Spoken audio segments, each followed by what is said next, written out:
Number one, so quick question about marketing.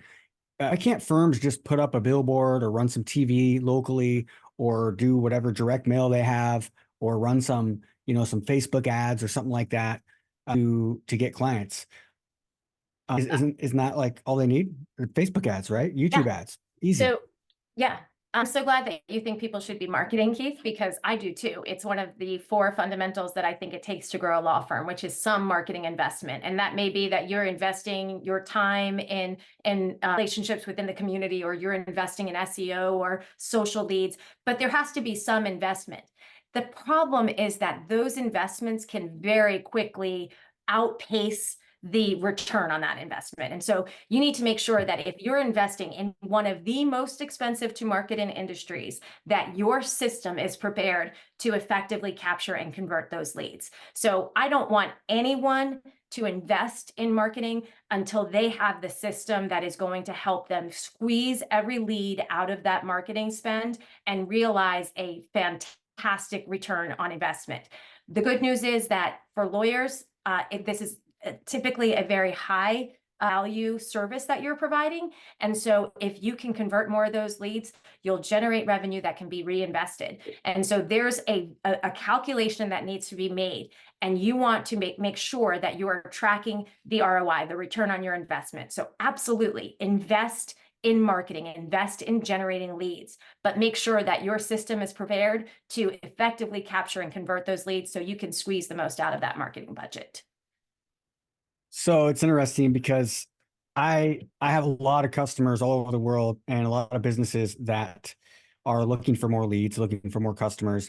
And I know that law firms are maybe the biggest local business service that get hit up all the time by these marketing guys that come in and offer to run ads or to do SEO services or to do Google pay-per-click services, right?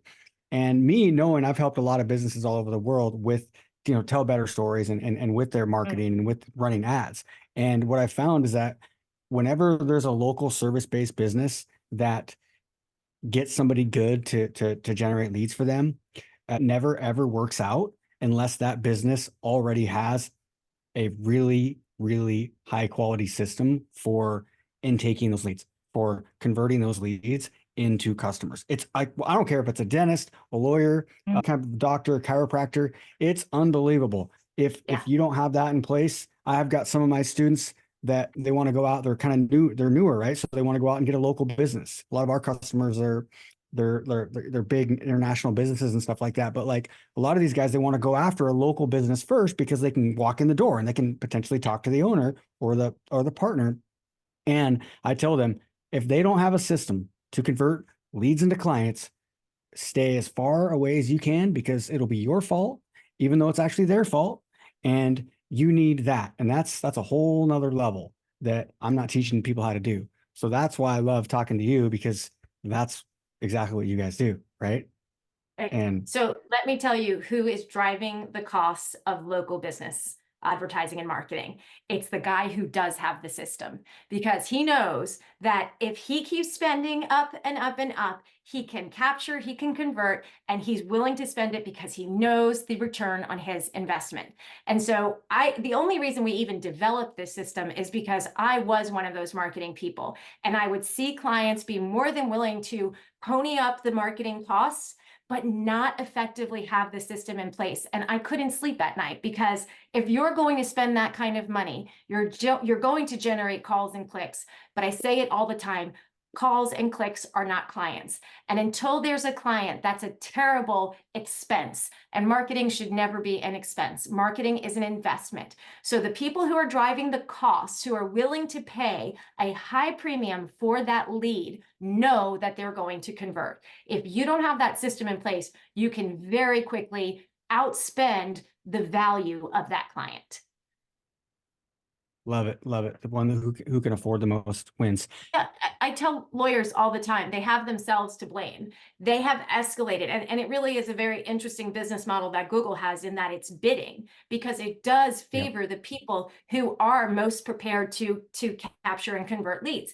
If you have the system in place, then you know exactly where your threshold is. You know, I closed 1 in 10, and this client is worth $5,000 to me, and I'm willing to spend $2,000 to get them through the door because it's still worth me working that case for $3,000. So if you know your numbers, you are more skilled at playing that game. The client or the lawyer who doesn't know their numbers is not going to be able to play that game. And you may very quickly find, well, holy moly, I spent X and I only signed Y, and I can't believe I have to do these cases now because that was a terrible investment. If you look at the pricing that results from bidding, online bidding in particular, it's very expensive, and it's driven by the people who know their numbers. Love it. So what happens if you're a small firm though? So like, let's Mm. say that I have a small firm. How do they keep up and compete with these massive firms when it comes to all this competition, especially for Yeah. advertising and for clicks? So, Keith, in chapter 3 of the book, I write about the harsh realities. And one of them is that it's Google's world. We're just living in it. And if you want to appease the Google gods, then you play by their rules. And here's the amazing thing: Google wants everyone's money. So they're not only going to give cases, leads to the big spenders, they're going to give it to everyone who's spending because they want you to spend with them too. And so if you put a budget in front of Google, Google will reward you with business so long as you play by their rules. So I like to keep it very simple for my smaller firms. Focus really hard and seriously on Google, because Google will reward you if you play by their rules. That's right. That's absolutely right. Yeah. And that really is how you win. It's interesting how much faster you can grow and you can compete and you can stand out Well, and you that's can the thing, is that, become.